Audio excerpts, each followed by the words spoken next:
revue de presse. ITFM 103, madame, monsieur, bienvenue à tous. Vous écoutez la revue de presse qui vous sera présentée en duo. Première partie signée Ghislain Koungang et deuxième partie Doudou Emeline.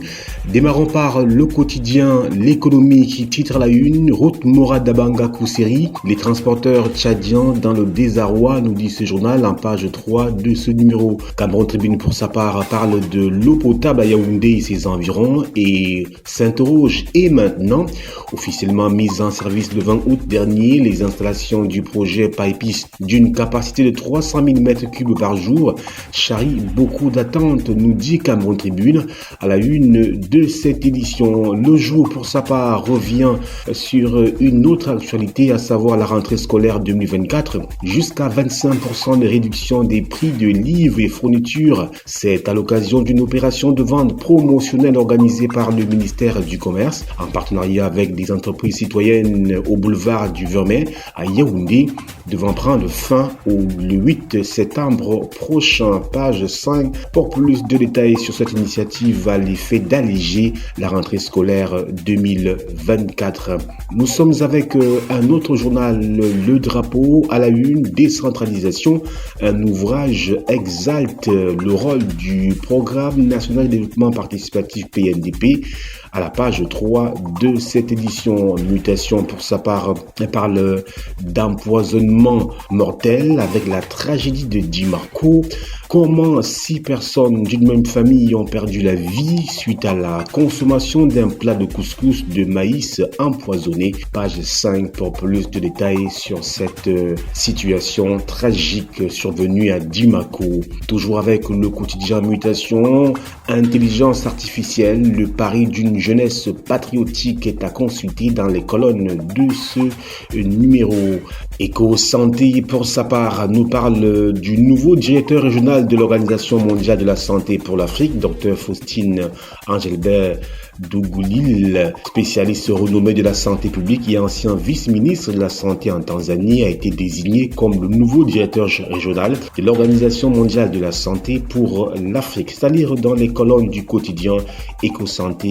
Deuxième partie, Doudou Emeline. Mesdames et messieurs, bonjour et une fois de plus, bienvenue à notre rendez-vous matinal. Nous sommes sur ITFM Radio et nous émettons depuis Garoua. Démarrons cette revue de presse par l'actualité qui nous vient du journal Écho du matin qui titre « Rachat des néos par l'État ». Le montant du ticket de sortie divise Actis et le gouvernement camerounais. Comme ticket de sortie de l'actionnariat de Neo, dans lequel il détient 51% de parts, le fonds d'investissement britannique Actis exige la somme de 125 milliards de francs CFA sur la base de la due diligence menée par son conseil camerounais Financial Capital. Une demande jugée excessive par le comité interministériel chargé de piloter le dossier pour le compte du Cameroun et qui lui a fixé une barre sur la base de l'évaluation réalisée par le cabinet d'audit français KPMG sur la valeur réelle de l'action des Neo. Éco-Matin revient sur les premiers détails de cette tractation pour lesquels l'arbitrage de la présidence de la République vient d'être sollicité. Info Matin résume les actions du ministre du Commerce Luc Magloire-Mbarga à Tangana en ces termes. Chaque Camerounais doit se sentir à l'aise. Propos tenus ce 27 août à Yaoundé par le ministre du Commerce lors du lancement de l'opération spéciale de vente promotionnelle des fournitures scolaires et autres produits de grande consommation baptisée Rentrée commerciale 2024. En phase avec le projet de société du chef de l'État, Paul Biya, le membre du gouvernement a par ailleurs assuré parents et élèves de la disponibilité à des prix promotionnels des fournitures scolaires ainsi que des denrées alimentaires. Et de préciser avec autorité que cette campagne s'étend dans tous les autres chefs-lieux et régions des départements. Le journal Le National précise en tête de page de son numéro du jour, le docteur Malachi Manaouda lance la 3e campagne. Placée sous le haut patronage du président de la République, son Excellence Paul Biya, la 3e édition de la campagne de santé organisée par la grande élite du Mayo Tsanaga a été mise en route le 24 août 2024 à Mokolo, chef-lieu du département. L'hebdomadaire Forum Libre précise en grand titre « Eyebe Aïssi balise le terrain aux enquêteurs ».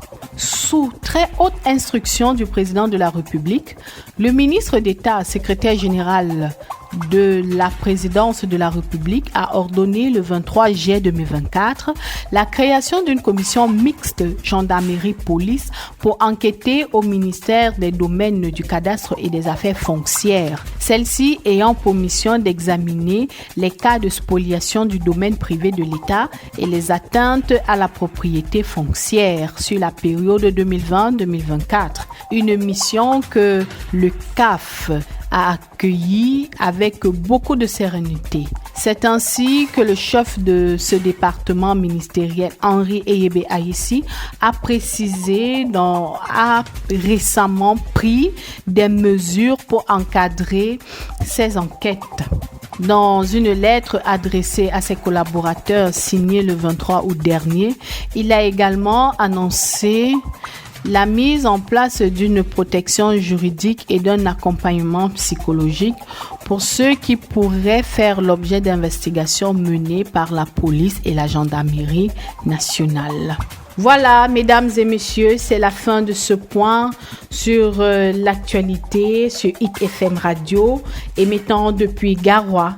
Merci de rester en compagnie de nos programmes qui se suivent. C'était la revue de presse.